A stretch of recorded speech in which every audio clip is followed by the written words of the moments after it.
A riveting tale of a deal struck for freedom and a proper send-off for Ray Liotta.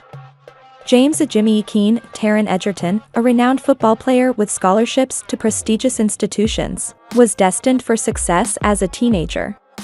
That is, until he gets sucked into the world of drugs and weaponry, which causes all of his dreams to come crumbling down. Little Jimmy wanders and loses his way, turning into the traditional bad boy of America who sleeps with women, distributes drugs, and keeps guns in his home. When Jimmy's flat is raided and he is discovered to be in possession of narcotics and weapons, his days of carefree living come to an end. He enters a guilty plea to the accusations brought against him and receives a 10-year term in prison. However, FBI agent Lauren McCauley, Sepita Mofi, offers Jimmy his freedom in exchange for a favor.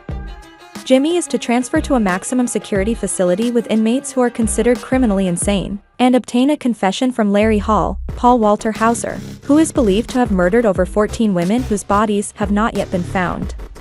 Jimmy is chosen for the position by McCauley because she thinks his charisma, intelligence, and childhood experiences would help him become friends with Hall and elicit a confession. Setting the scene and cueing the music for the actors to dance to takes roughly an episode and a half, and the development of the plot may even feel tedious and monotonous at this point. However, keep your composure for the long run because everything here is worthwhile. In their sequences together, Larry Hall and James Jimmy Keane, played by Paul Walter Hauser and Taron Egerton, are captivating. Watching the pair interact on film is like watching a carefully orchestrated dance because they are so skilled at utilizing each other's energies.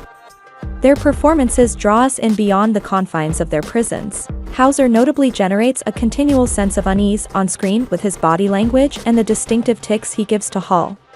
While the show offers several opportunities to highlight the patriarchy and misogyny problems that plague the majority of serial killers, these narrative themes are only mentioned in passing.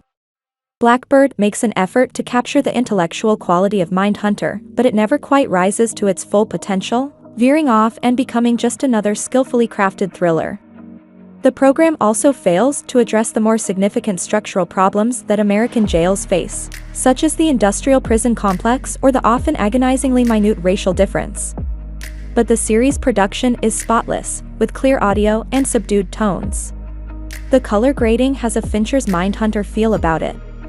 Blackbird can offer some much-needed closure if you are a Mindhunter fan who still can't get over the fact that your favorite program won't be returning for a third season. Finally, the series serves as an appropriate send-off for Ray Liotta, who portrays Jimmy's father Big Jim on television.